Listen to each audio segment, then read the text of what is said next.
Bayangkan kamu sedang tidur di dalam tenda di tengah pegunungan bersalju, suhu minus 30 derajat.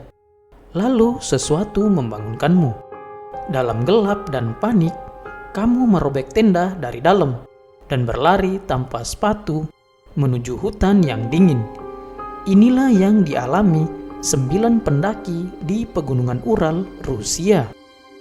Tanggal 23 Januari 1959, 9 pendaki muda yang dipimpin oleh Igor Detlov, mahasiswa teknik berusia 23 tahun, memulai perjalanan menuju Gunung Otorten.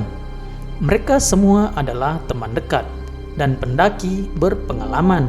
Cuaca dingin bukan hal yang baru bagi mereka. Pendakian ini adalah petualangan terakhir mereka sebelum ujian akhir kuliah, dan mungkin awal dari banyaknya petualangan lain.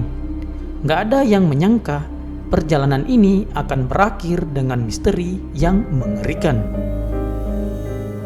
Pada 27 Januari 1959, mereka meninggalkan Vizay, desa terakhir sebelum pegunungan. Cuaca awalnya cerah, tawa terdengar di sepanjang jalan. Mereka bermain salju, mengambil foto, bahkan menulis catatan lucu di buku harian mereka.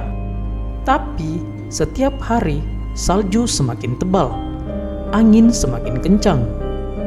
Pada 31 Januari, mereka mencapai kaki Gunung Otorten. Sehari kemudian, pada tanggal 1 Februari, badai salju pun datang, dan Igor memutuskan berkemah di lereng gunung Kolatchalk. Dalam bahasa Mansi artinya gunung kematian. Malam itu gak ada bulan. Angin menggetarkan kain tenda. Di dalam, mereka berdesakan mencoba tidur. Lalu, sesuatu terjadi yang membuat mereka panik dan kabur keluar dari tenda, lalu berlari ke salju tanpa membawa perlengkapan. Pada tanggal 26 Februari 1959, tim penyelamat akhirnya menemukan tenda mereka dalam keadaan hancur, di mana ditemukan tenda mereka dirobek dari dalam. Semua barang berharga seperti jaket, sepatu, mereka tinggalkan. Gak ada tanda-tanda perlawanan, gak ada jejak kaki orang lain. Hanya jejak kaki mereka sendiri menuju hutan yang gelap tanpa alas kaki. Tim penyelamat lalu menyusuri lereng tersebut untuk mencari mereka.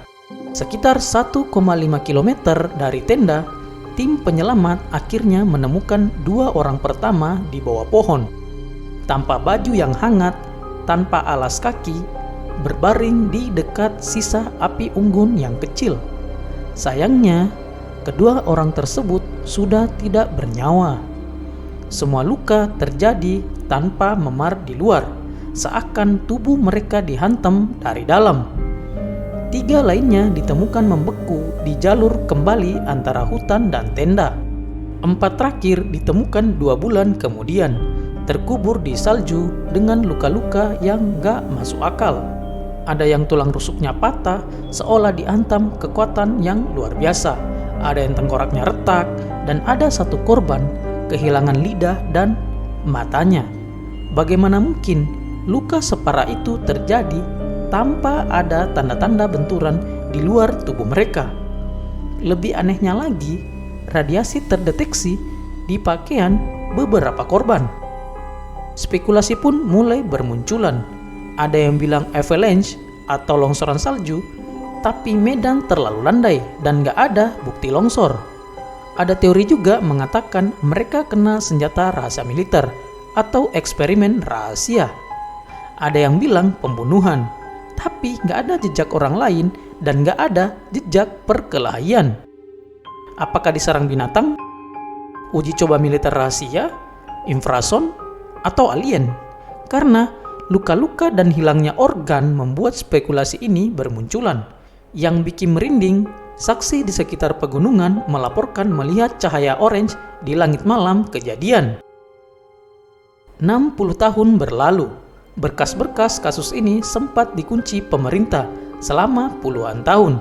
Hingga kini, Deadlock Pass tetap menjadi tempat larangan pendakian setiap bulan Februari. Gak ada yang tahu pasti apa yang mereka lihat malam itu, Satu-satunya saksi hanyalah salju dan angin kencang. 9 pendaki muda penuh mimpi hilang di tengah malam yang membeku. Deadloaf Pass masih menyimpan rahasia yang terkubur di bawah salju.